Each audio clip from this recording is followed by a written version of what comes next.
Hi எல்லோருக்கும் வணக்கம். Bigg Boss season 9 Tamil. So இந்த வீடியோவில் நம்ம இன்னைக்கு எவிக்ஷன் யார் அப்படிங்கிறது கிட்டத்தட்ட உங்களுக்கு கன்ஃபார்ம் ஆகிருக்கும். காலையில் மார்னிங் வேக்கப் சாங்லேயும் வந்து பார்த்தீங்க அப்படின்னா அதை வந்து மென்ஷன் பண்ணிட்டாங்க அப்படிங்கிறது பார்க்க முடியுது. ஸோ வேற level are expecting for that அப்படிங்கிறது தான். ஸோ என்னை பொறுத்த வரைக்கும் ஒரு குச்சி ஒரு குல்ஃபி அப்படிங்கிறப்ப குச்சினா நம்ம கலையரசன், குல்ஃபினா நம்ம அரோரா அப்படின்ற மாதிரி கண்டிப்பாக சொல்லலாம்.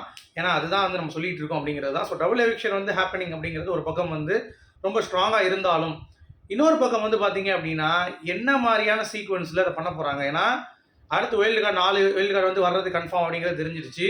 ஸோ 4ங்கிறப்ப 2 வெளியே போகணுன்னா அதுக்கு அடுத்த வாரம் நிறைய பேர் வந்தால் தான் 2 எடுக்கிறதுக்கு இப்போ ஓகே. பட் அடுத்த வாரம் வைல்டு கார்டு வந்து இந்த 4 வைல்டு கார்டு பெர்ஃபார்மன்ஸ் பண்ணி எப்படி பண்ணுறாங்க அப்படிங்கிறதை பொறுத்து தான் வேறுபடும் அப்படின்றாங்க. உங்களுக்கு புரியுதா? ஸோ எப்படி பண்ணுறாங்க அப்படின்னு சொல்லி பார்த்துட்டு அதுக்கடுத்து தான் முடிவெடுப்பாங்களாம். ஸோ அப்போ 4 வைல்டு கார்டு ஒழுங்காக பண்ணிட்டாங்க அப்படின்னா அடுத்து கிடையாது, அந்த 5 வைல்டு கார்டு உள்ளே இறங்குறது கான்செப்ட் வந்து கிடையாது. ஸோ அப்படி இருக்கும் பொழுது நமக்கு தெரிஞ்சு வேற லெவலில் இந்த வாரம் அப்போ ரிஸ்க் எடுக்க மாட்டாங்க. டபுள் எவிக்ஷனுங்கிறது கொஞ்சம் கஷ்டம் தான். ஏன்னா இந்த 4 வைல்டு கார்டு பார்ப்போம், பெர்ஃபார்மன்ஸு நல்லா பண்ணிட்டாங்கன்னா எதுக்கு இங்கே 2 எடுத்துட்டோம்னா அடுத்து வேஸ்ட் இல்லை, அடுத்து ஆள் இருக்காம போயிடும். அதுக்காக இப்போ வந்து ஒரு சேஃபர் சைடுக்கு ஒருத்தர் தூக்கிடுவோம் அப்படின்னு சொல்லிட்டு நம்ம அகோரி வாயில் சூட ஏற்றுறவனை வந்து பார்த்தீங்கன்னா காலி பண்ணிட்டாங்க அப்படிங்கிறது தான் வந்து தகவல். ஸோ என்னை பொறுத்த வரைக்கும் வேற லெவல் டெசிஷன். ஏன்னா அவன் வந்து உள்ளே வந்து ஒன்றுமே செய்யலை. 3 வாரமாக சும்மா உட்காந்துக்கிட்டு அந்த டேபிளை மட்டும் இழுத்து போட்டு ஒரு எத்துனான், அவ்வளோதான் தவிர மற்றபடி அவன் என்ன பண்ணான்? ஏதாவது ஒரு ஃப்ரூட்ஃபுல்லாக ஏதாவது இருந்துச்சா, ஏதாவது பண்ணானா, இல்லை என்ன இருந்துச்சு என்ன பண்ணா அப்படிங்கிறது நமக்கு வந்து கேட்டுக்கிட்டே தான் இருக்கும். ஒரு அளவும் தெரியவும் மாட்டேங்குது அப்படிங்கிறது தான். ஓகே, ஸோ அந்த மாதிரியான சீக்வன்ஸ் தான் அவன் இருக்கான் அப்படிங்கிறது பார்க்க முடியுது. இன்னொன்று, அவர் ரெஸ்ட் எடுக்கிறதுக்கு லக்ஸரி போனார் இந்த வாரம். பெரிய பிடுங்கி ஒரு ரெஸ்ட் எடுத்துட்டு போறாரு, அதனால நீ கிளம்பி வீட்டுக்கு போடா அப்படின்ட்டாங்க. அப்போ மார்னிங் சாங்கில் ஒரு குச்சி ஒரு குல்ஃபி வந்துச்சு அப்படின்னீங்கன்னா அதுதான் டெசிஷன் ஆக்சுவலாக எடுக்கணும்ன்ட்டு. திடீர்னு லாஸ்ட் மினிட்ல வந்து பார்த்தீங்கன்னா மாற்றிட்டாங்க. ஸோ அரோராவும் கலெக்ஷன் தூக்குறது தான் பிளான். பட் அரோரா இன்னும் ஒரு வாரம் வச்சிருக்கலாம் அப்படின்ற மாதிரி ஒரு முடிவு பண்ணிட்டாங்க போல தெரியுது.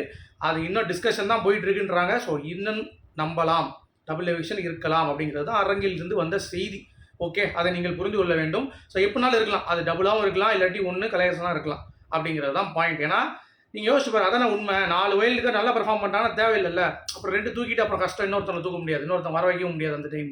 அதனால சரி இப்போ ஒரு சேஃபர் சைடு முடிவு எடுப்போம் அப்படின்ற மாதிரி பிளான். இவங்க 4 பேரும் சொதப்பிட்டாங்கனால அடுத்த 5 பேர் உள்ளே வரும்போது பல்க் எலிமினேஷன் கான்செப்ட் வந்து ஒர்க் அவுட் ஆகும். இன்னொன்று, இந்த வாரத்தோட வீடும் வந்து 2ஆக வந்து இருக்காது, 1 ஆயிரம் அப்படிங்கிறது கணக்கு. ஸோ அப்போ தான் இன்னும் வந்து ரொம்ப டஃபராக இருக்கும் அப்படின்ற மாதிரி எனக்கு தோணுது. ஸோ அதனால் வெயிட் பண்ணி பார்க்கலாம். ஓகே, ஸோ இந்த மாதிரிலாம் நிறைய விஷயங்கள் இருக்குது. சரியா? அப்போ ஒரு குச்சி ஒரு குல்ஃபி அப்படின்னு சொல்லி போடுறது எதுக்கு அப்படின்னு சொல்லி கேட்கலாம். அதில் வந்து கானா வினோத் தான் பாடியிருக்காரு அப்படின்ற ஒரு விஷயமும் இருக்குது, அந்த பாட்டை எழுதியிருக்காரு அப்படின்ட்டு. ஸோ அவர் எலிமினேட் ஆகிற வராங்கிற மாதிரி நிறைய பேர் வந்து சுற்றிட்டு இருக்காங்க. அப்படிலாம் கிடையாது. கானா வினோத்துக்கு நிறைய ஓட்ஸ் இருக்குது. ஸோ அவர் மேபி சேவ் பண்ணுறதுக்கு வாய்ப்பு இருக்குது முதல் சேவோட. ஆனால் எனக்கு தெரிஞ்சு இந்த வாரம் சேவிங் ஆர்டர் படியும் வந்து இருக்காது. எல்லாத்துக்கும் வந்து ஒரு பாயிண்ட் ஆஃப் வியூவில் அரங்கம் அதிரும். எல்லாரை பற்றியும் பேசும்போது, இப்போ பார்வதி பற்றி பேசும்போது சரி, கமருதி பற்றி பேசும்போது சரி, இல்லை கானாவினத்தை பற்றி பேசும்போது சரி, எல்லாத்தையும் பற்றி பேசும்போதும் மக்களுக்கு லேப்ஸ் இருக்கும். அதை பார்த்து வந்து இவங்க புரிஞ்சுப்பாங்க. பட் இன்றைக்கி ஃபஸ்ட் சேவ் இருக்குமான்னு தெரியல. இருக்கிறதே 5 பேர் தான் ஃபஸ்ட்டு சேவ் இருக்கிறது அப்படிங்கிறது வந்து ரொம்ப ரொம்ப டவுட்டு.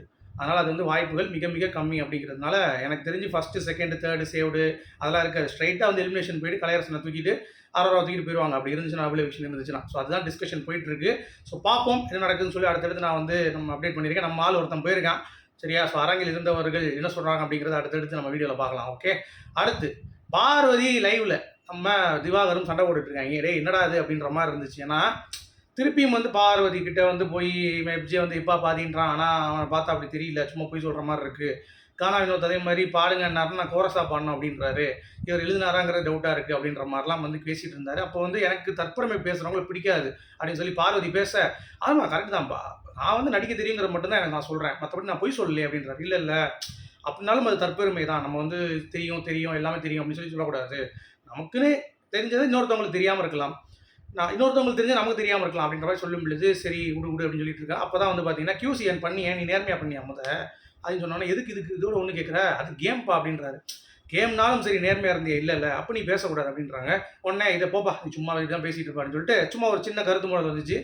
அடுத்து நம்ம திவாகரன் துஷார்கிட்ட போய் கனியை பற்றி சும்மா வெளுத்து வாங்கிட்டார். கனி குரூப்பிசம்னா அவங்களுக்கு வந்து குரூப்பிசம் இருக்குது, ஆனால் அவங்கக்கிட்ட அது வந்து எஃபெக்ட் ஆகல, அவங்களுக்கு அது தெரியல. இவங்க எல்லாரும் வந்து பண்ணுறதுனால சரி நம்மளை பிடிச்சிருக்கு, நம்ம பெர்ஃபார்மன்ஸ் நல்லா இருக்குன்னு நினச்சிட்டு இருக்காங்க. பட் அது குரூப்பிசம்ங்கிறது அவங்களுக்கு தெரிய மாட்டேங்குது, அவங்கள அது பாதிக்கும் தெரிய மாட்டேங்குது. அடுத்து எஃப்ஜே இந்த சபரிலாம் வந்து பிக் பாஸ் அண்ணன் டியூன்னு கூப்பிட்டுருக்காங்க. இப்போ இன்கேஸ் நீ வந்து ப்ரொஃபஸராக இருக்க, ஒரு ஸ்டூடெண்ட் வந்து திடீர்னு அண்ணன் அப்படின்னு சொன்னால் எப்படி இருக்கும்? எல்லாத்துக்கும் ஒரு தகுதி தராதரம் இருக்குல்ல, அதை தான் நான் சொல்ல வந்தேன் அப்படின்னு சொல்லி துஷார் கிட்ட வந்து எக்ஸ்பிளைன் பண்ணுறாரு. ஆனால் கரெக்டான பாயிண்ட் வந்து தர்பூசணி பிடிக்கிறார் அப்படிங்கிறது பார்க்க முடியுது. ஸோ எவிக்ஷன் அப்டேட்டில் வந்து பார்த்தீங்கன்னா கலையரசன் அரோரா 2 1 கலையரசன் கன்ஃபார்ம் ஆயிடுச்சு. சரியா? அது மட்டும் இல்லாமல் இந்த ஒயில் கார்டை பற்றி நான் சொன்னது இதுதான் வந்த செய்தி.